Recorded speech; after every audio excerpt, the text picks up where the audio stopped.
Matthew Henry's Commentary on the Whole Bible. Ruth 4. In this chapter we have the wedding between Boaz and Ruth, in the circumstances of which there was something uncommon, which is kept upon record for the illustration, not only of the law concerning the marrying of a brother's widow, Deuteronomy 25 verse 5, etc., for cases help to expound laws, but of the gospel too, for from this marriage descended David, and the son of David, whose espousals to the Gentile church were hereby typified. We are here told 1. How Boaz got clear of his rival, and fairly shook him off, verses 1 to 8. 2. How his marriage with Ruth was publicly solemnized, and attended with the good wishes of his neighbors, verses 9 to 12. 3. The happy issue that descended from this marriage, Obed, the grandfather of David, verses 13 to 17. And so the book concludes with the pedigree of David, verses 18 to 22. Perhaps it was to oblige him that the Blessed Spirit directed the inserting of this story in the sacred canon, he being desirous that the virtues of his great-grandmother Ruth, together with her Gentile extraction and the singular providences that attended her, should be transmitted to posterity. Ruth refused by her kinsman, 1312 BC. 1 Then went Boaz up to the gate, and sat him down there, and, behold, the kinsman of whom Boaz spake came by, unto whom he said, Ho, such a one! Turn aside, sit down here. And he turned aside, and sat down. 2 And he took 10 men of the elders of the city and said, Sit ye down here. And they sat down. 3 And he said unto the kinsman, Naomi, that is come again out of the country of Moab, selleth a parcel of land, which was our brother Elimelech's, and I thought to advertise thee, saying, Buy it before the inhabitants, and before the elders of my people. If thou wilt redeem it, but if thou wilt not redeem it, then tell me, that I may know, for there is none to redeem it beside thee, and I am after thee. And he said, I will redeem it. 5 Then said Boaz, What day thou buyest the field of the hand of Naomi, thou must buy it also of Ruth the Moabitess, the wife of the dead, to raise up the name of the dead upon his inheritance.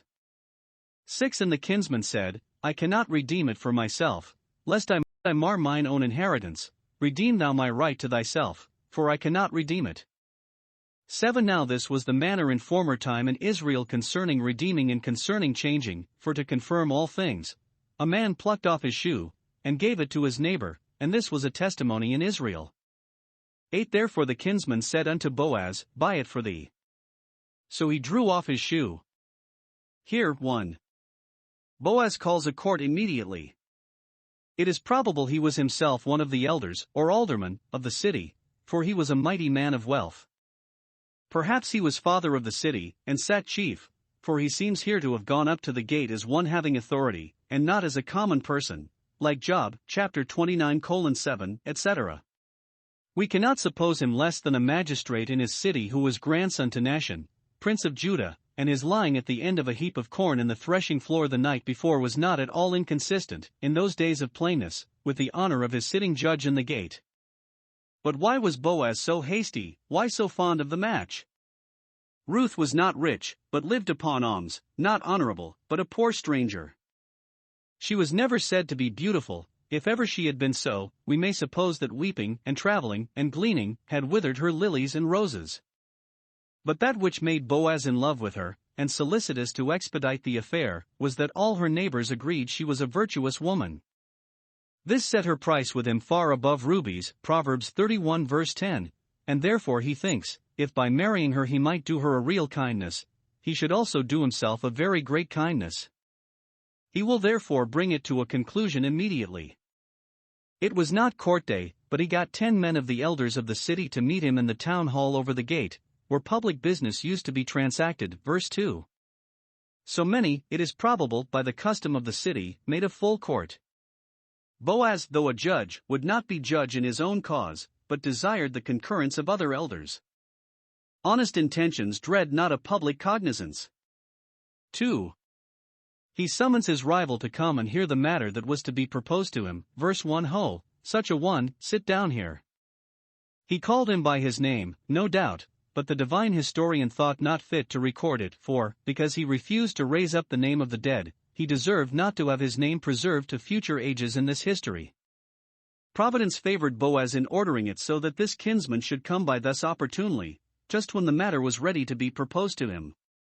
Great affairs are sometimes much furthered by small circumstances, which facilitate and expedite them. 3.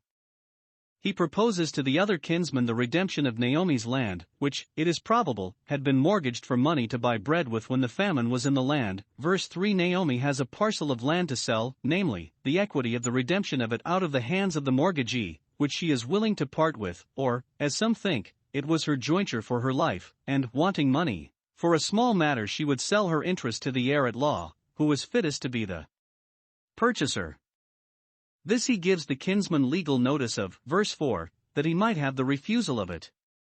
Whoever had it must pay for it, and Boaz might have said, My money is as good as my kinsman's. If I have a mind to it, why may not I buy it privately, since I had the first proffer of it, and say nothing to my kinsman?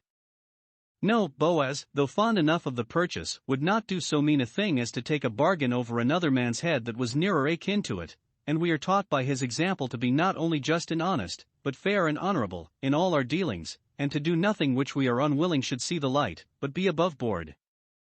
4. The kinsman seemed forward to redeem the land till he was told that, if he did that, he must marry the widow, and then he flew off. He liked the land well enough, and probably caught at that the more greedily because he hoped that the poor widow being under a necessity of selling he have so much the better bargain. I will redeem it, said he, with all my heart, thinking it would be a fine addition to his estate. Verse 4. But Boaz told him there was a young widow in the case, and, if he have the land, he must take her with it. Terra transit cum honora, the estate passes with this encumbrance. Either the divine law or the usage of the country would oblige him to it, or Naomi insisted upon it that she would not sell the land, but upon this condition. Verse 5.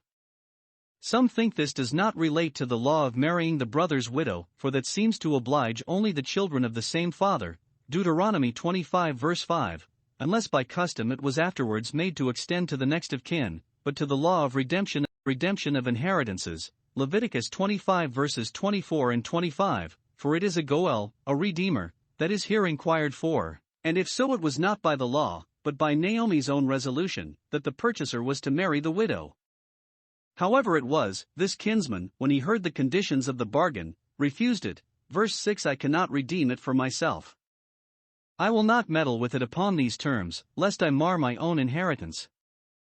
The land, he thought, would be an improvement of his inheritance, but not the land with the woman, that would mar it. Perhaps he thought it would be a disparagement to him to marry such a poor widow that had come from a strange country, and almost lived upon alms. He fancied it would be a blemish to his family, it would mar his blood, and disgrace his posterity. Her eminent virtues were not sufficient in his eye to counterbalance this. The Chaldee paraphrase makes his reason for this refusal to be that he had another wife, and, if he should take Ruth, it might occasion strife and contention in his family, which would mar the comfort of his inheritance. Or he thought she might bring him a great many children, and they would all expect shares out of his estate, which would scatter it into too many hands, so that the family would make the less figure. This makes many shy of the great redemption. They are not willing to espouse religion. They have heard well of it, and have nothing to say against it. They will give it their good word, but at the same time they will give their good word with it. They are willing to part with it, and cannot be bound to it, for fear of marring their own inheritance in this world. Heaven they could be glad of, but holiness they can dispense with. It will not agree with the lusts they have already espoused, and therefore, let who will purchase heaven at that rate, they cannot. 5. The right of redemption is fairly resigned to Boaz. If this nameless kinsman lost a good bargain, a good estate, and a good wife too, he may thank himself for not considering it better, and Boaz will thank him for making his way clear to that which he valued and desired above anything. In those ancient times it was not the usage to pass estates by writings, as afterwards, Jeremiah 32 verse 10, etc., but by some sign or ceremony, as with us by livery and season, as we commonly call it, that is, the delivery of season of a house by giving the key of land by giving turf and a twig. The ceremony here used was, he that surrendered plucked off his shoe. The Chaldee says it was the glove of his right hand, and gave it to him to whom he made the surrender, intimating thereby that, whatever right he had to tread or go upon the land, he conveyed and transferred it, upon a valuable consideration, to the purchaser. This was a testimony in Israel. Verse 7. And it was done in this case, verse 8. If this kinsman had been bound by the law to marry Ruth, and his refusal had been a contempt of that law, Ruth must have plucked off his shoe and spit in his face, Deuteronomy 25 verse 9. But, though his relation should in some measure oblige him to the duty, yet the distance of his relation might serve to excuse him from the penalty, or Ruth might very well dispense with it, since his refusal was all she desired from him. But Bishop Patrick, and the best interpreters, think this had no relation to that law, and that the drawing off of the shoe was not any disgraces there, but a confirmation of the surrender, and an evidence that it was not fraudulently nor surreptitiously obtained. Note, fair and open dealing in all matters of contract and commerce is what all those must make conscience of that would approve themselves Israelites indeed, without guile. How much more honorably and honestly does Boaz come by this purchase than if he had secretly undermined his kinsman, and privately struck up a bargain with Naomi, unknown to him. Honesty will be found the best policy. Ruth married to Boaz, 1312 BC. 9 And Boaz said unto the elders and unto all the people, Ye are witnesses this day, that I have bought all that was Elimelech's, and all that was Chilion's and Mahlon's, of the hand of Naomi. 10 Moreover Ruth the Moabitess, the wife of Mahlon, have I purchased to be my wife, to raise up the name of the dead upon his inheritance, that the name of the dead be not cut off from among his brethren, and from the gate of his place, ye are witnesses this day. 11 And all the people that were in the gate, and the elders, said, We are witnesses. The Lord make the woman that is come into thine house like Rachel, and like Leah, which two did build the house of Israel, and do thou worthily in Ephratah, and be famous in Bethlehem. 12 And let thy house be like the house of Pharez, whom Tamar bare unto Judah, of the seed which the Lord shall give thee of this young woman. Boaz now sees his way clear, and therefore delays not to perform his promise made to Ruth that he would do the kinsman's part, but in the gate of the city, before the elders and all the people, publishes a marriage contract between himself and Ruth the Moabitess, and therewith the purchase of all the estate that belonged to the family of Elimelech. If he had not been, chapter 2 verse 1, a mighty man of wealth, he could not have compassed this redemption, nor done this service to his kinsman's family. What is a great estate good for, but that it enables a man to do so much the more good in his generation, and especially to those of his own household, if he have but a heart to use it so. Now concerning this marriage it appears 1. That it was solemnized, or at least published, before many witnesses, verses 9 and 10. You are witnesses, 1. That I have bought the estate. Whoever has it, or any part of it, mortgaged to him, let him come to me, and he shall have his money, according to the value of the land, which was computed by the number of years to the year of Jubilee, Leviticus 25 verse 15, when it would have returned of course to Elimelech's family. The more public the sales of estates are, the better they are guarded against frauds. 2. That I have purchased the widow to be my wife. He had no portion with her, what jointure she had was encumbered, and he could not have it without giving as much for it as it was worth, and therefore he might well say he purchased her, and yet, being a virtuous woman, he reckoned he had a good bargain. House and riches are the inheritance of fathers, but a prudent wife is more valuable, is from the Lord as a special gift. He designed in marrying her, to preserve the memory of the dead, that the name of Mahlon, though he left no son to bear it up, might not be cut off from the gate of his place, but by this means might be preserved, that it should be inserted in the public register that Boaz married Ruth the widow of Mahlon, the son of Elimelech, which posterity, whenever they had occasion to consult the register, would take particular notice of. And this history, being preserved for the sake of that marriage and the issue of it, proved an effectual means to perpetuate the name of Mahlon, even beyond the thought or intention of Boaz, to the world's end. And observe that because Boaz did this honor to the dead, as well as this kindness to the living, God did him the honor to bring him into the genealogy of the Messiah, by which his family was dignified above all the families of Israel, while the other kinsman, that was so much afraid of diminishing himself and marring his inheritance by marrying the widow, has his name, family, and inheritance buried in oblivion and disgrace. A tender and generous concern for the honor of the dead, and the comfort of poor widows and strangers, neither of which can return the kindness, Luke 14 verse 14, is sure what God will be well pleased with and will surely recompense. Our Lord Jesus is our Goel, our Redeemer, our everlasting Redeemer. He looked, like Boaz, with compassion on the deplorable state of fallen mankind. At a vast expense he redeemed the heavenly inheritance for us, which by sin was mortgaged, and forfeited into the hands of divine justice, and which we should never have been able to redeem.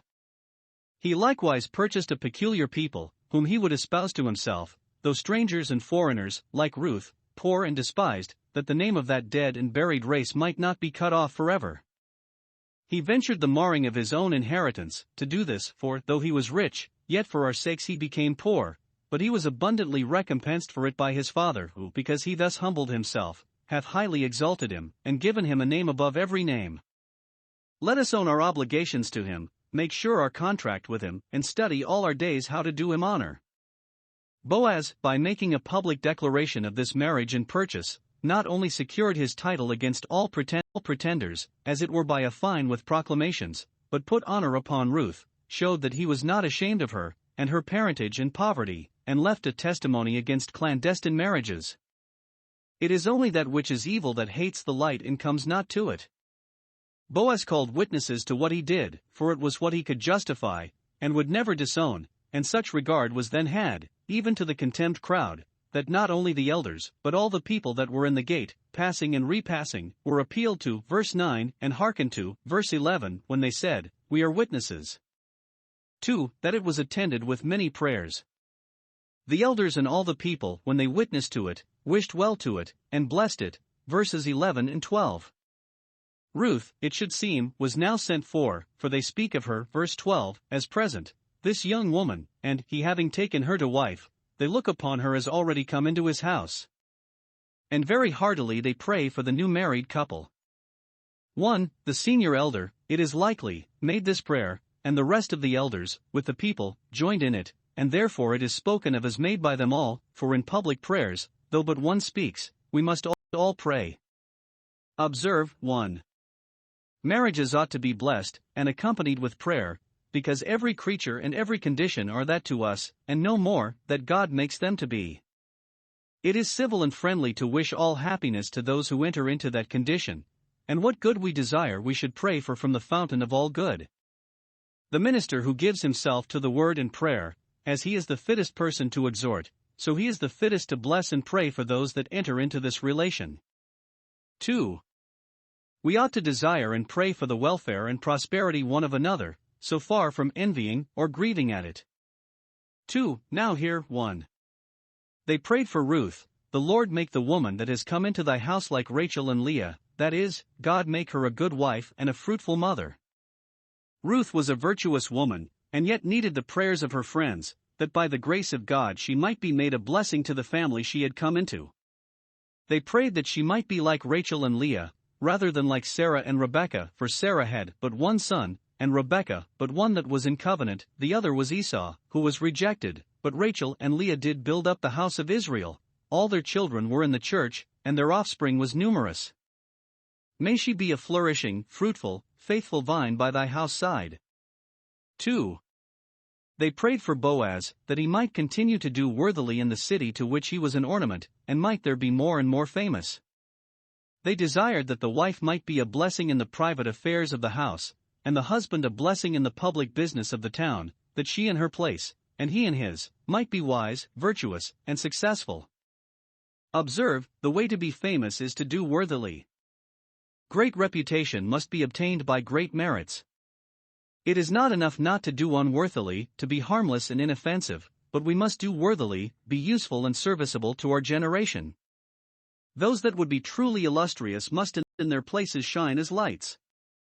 3.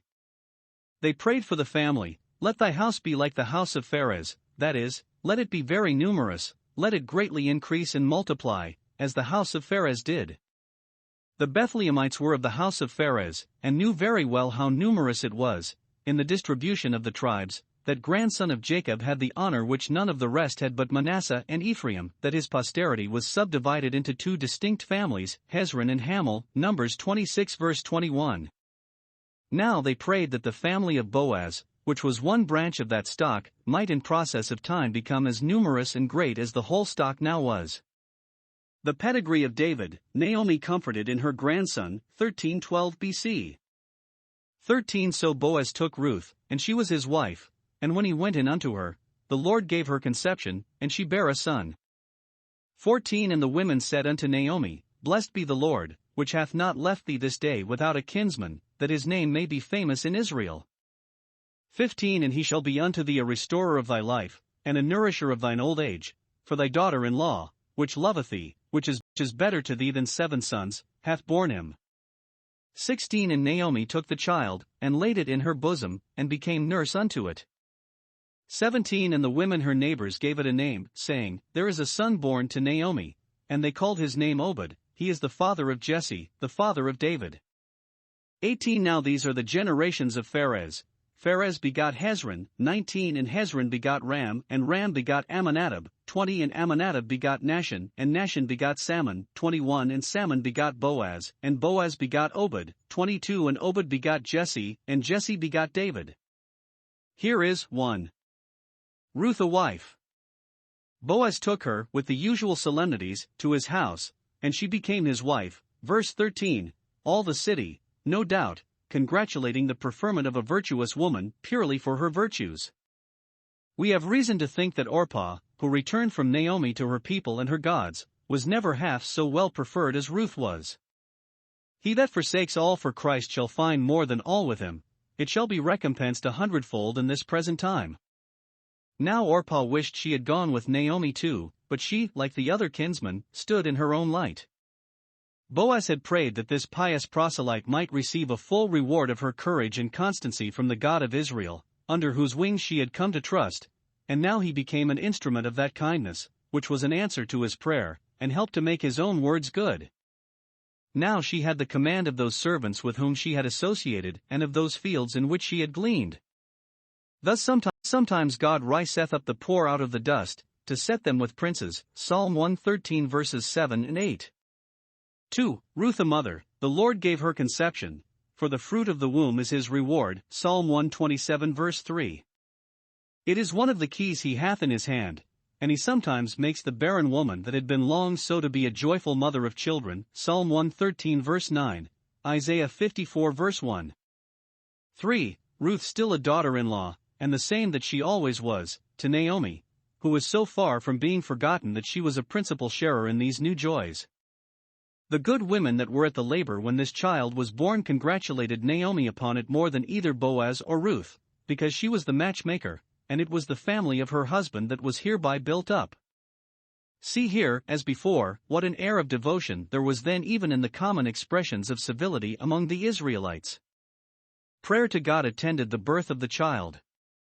What a pity it is that such pious language should either be disused among Christians or degenerate into a formality. Blessed be the Lord that has sent thee this grandson. Verses 14 and 15. 1. Who was the preserver of the name of her family, and who, they hoped, would be famous, because his father was so. 2. Who would be hereafter dutiful and kind to her, so they hoped, because his mother was so. If he would but take after her, he would be a comfort to his aged grandmother, a restorer of her life, and, if there should be occasion, would have wherewithal to be the nourisher of her old age. It is a great comfort to those that are going into years to see any of those that descend from them growing up, that are likely, by the blessing of God, to be a stay and support to them, when the years come wherein they will need such, and of which they will say they have no pleasure in them. Observe, they say of Ruth that she loved Naomi, and therefore was better to her than 7 sons. See how God in his providence sometimes makes up the want and loss of those relations from whom we expected most comfort and those from whom we expected least. The bonds of love prove stronger than those of nature, and there is a friend that sticks closer than a brother, so here there was a daughter-in-law better than an own child. See what wisdom and grace will do. Now here, 1. The child is named by the neighbors, verse 17. The good women would have it called Obed, a servant, either in remembrance of the meanness and poverty of the mother or in prospect of his being hereafter a servant, and very serviceable, to his grandmother. It is no dishonor to those that are ever so well born to be servants to God, their friends, and their generation. The motto of the Princes of Wales is Ich dien I serve. 2. The child is nursed by the grandmother, that is, dry nursed, when the mother had weaned him from the breast, verse 16. She laid it in her bosom, in token of her tender affection to it and care of it.